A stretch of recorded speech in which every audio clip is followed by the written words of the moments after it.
Bonjour, je suis Kélie Sescuti, étudiante en master droit des affaires et je suis en compagnie de Maître Perrin, avocat spécialisé en droit des affaires, et Andrea Goujon, juriste au sein du cabinet de Maître Perrin. Et aujourd'hui, on va s'intéresser à la clause de garantie de passifs et d'actifs.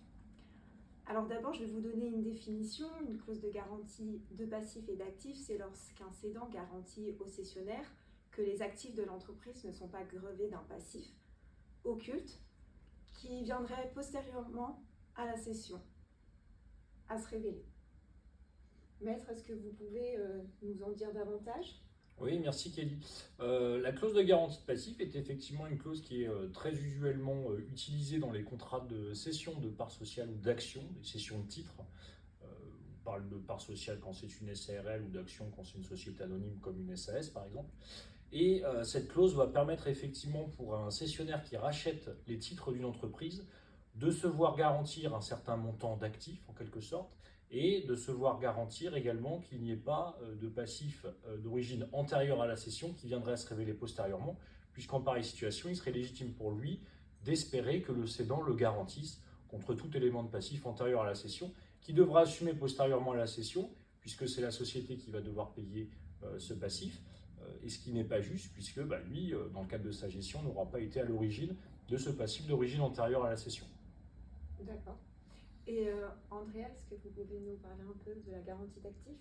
Du coup, la garantie d'actifs, c'est exactement le même principe, mais ça va porter sur les éléments d'actifs du bilan. C'est-à-dire que le cédant va garantir que tous les éléments d'actifs qui sont inscrits au bilan, à savoir par exemple les titres détenus par la société, les immobilisations et surtout les stocks et marchandises, ont une certaine valeur. Il est très très important de le prévoir, notamment en matière de stock et de marchandises, parce que ce sont des éléments qui vont vraiment subir des pertes de valorisation et se déprécier davantage avec le temps. Donc il va falloir par exemple que le cédant ait passé des provisions pour dépréciation ou ait effectué des réévaluations de stock pour pouvoir garantir au cessionnaire un certain montant dans le bilan. D'accord. Et la question qu'on peut se poser, c'est quelle est la différence avec la clause d'ajustement de prix ? Alors, la clause d'ajustement de prix est une clause qui est également très utilisée dans le cadre des cessions de titres qu'on recommande, puisque pour rappel, lorsque l'on rachète des titres d'une société, on va racheter au bilan l'actif et le passif, on ne va pas racheter uniquement des éléments d'actifs, contrairement à une cession de fonds de commerce où on va racheter que le fonds de commerce, où il peut y avoir des éléments isolés du fonds de commerce qui peuvent être cédés. Il peut y avoir la clientèle, il peut y avoir le droit au bail, il peut y avoir certains contrats ou autres. Et dans le cas d'une cession de titres, on va racheter à la fois l'actif et le passif. La clause d'ajustement de prix va permettre de fixer un prix juste.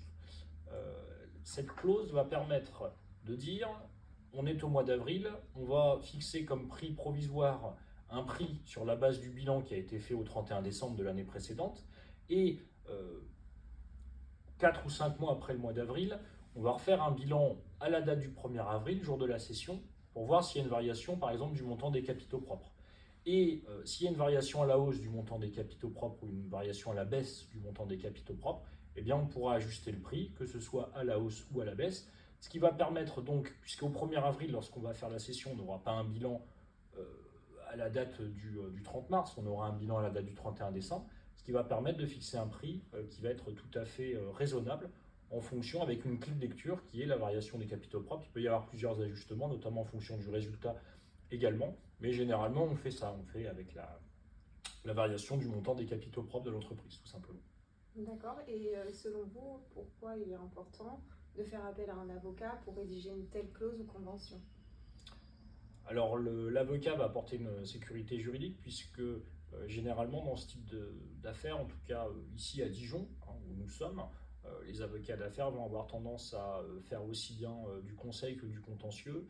Et sachant les contentieux qui peuvent se produire postérieurement à une cession, l'avocat va à mon sens être bien placé pour conseiller son client sur la rédaction de la clause de garantie de passif. Alors on a des clauses, bien évidemment, on a des trames de clauses en pareille situation, mais on va adapter au cas par cas, ça va être l'objet de négociations, puisque dans le cadre des pourparlers, avant de prévoir la signature des actes, il va y avoir par exemple la durée de la garantie de passif qui va être un élément de négociation, le montant, le seuil de déclenchement de la garantie de passif, parfois on fixe un seuil de déclenchement qui est assez haut, Et là, l'avocat va avoir un rôle important puisque dans le cadre des négociations, il va pouvoir négocier la clause de garantie de passif, la rédaction de la clause de garantie de passif. Ça, c'est le premier élément. Et le deuxième élément qui est très important, ce que les gens ne savent pas forcément, les justiciables ou les clients, c'est que l'avocat peut échanger confidentiellement avec son confrère. C'est-à-dire qu'on peut échanger des courriers confidentiels entre nous, ce qui va permettre de sécuriser l'échange, de garantir une confidentialité des échanges, pour ne pas qu'un jour, dans le cadre d'un litige postérieur, l'avocat d'en face ou la partie adverse puisse utiliser les écrits qui ont été régularisés dans le cadre des négociations. Et donc cette confidentialité apporte un gage important pour les parties qui peuvent donc échanger confidentiellement. D'où l'intérêt à ce double titre, connaissance à la fois du conseil et du contentieux pour l'avocat et possibilité d'échanger confidentiellement, d'où l'intérêt d'aller voir un avocat pour ce type d'opération. D'accord. Andrea, est-ce que vous avez quelque chose à rajouter? On parle vraiment de clause de garantie de passif, mais en réalité, il s'agit d'une véritable convention. C'est-à-dire que suivant, par exemple, la valeur de la société, les éléments qui seront à l'actif et au passif, on va pouvoir avoir une convention qui va faire plusieurs dizaines de pages. Et donc, d'où l'importance de se faire assister par un avocat également. C'est que ce n'est pas une petite clause qu'on va simplement insérer dans le contrat de cession. Très bien. Je vous remercie. Merci à vous.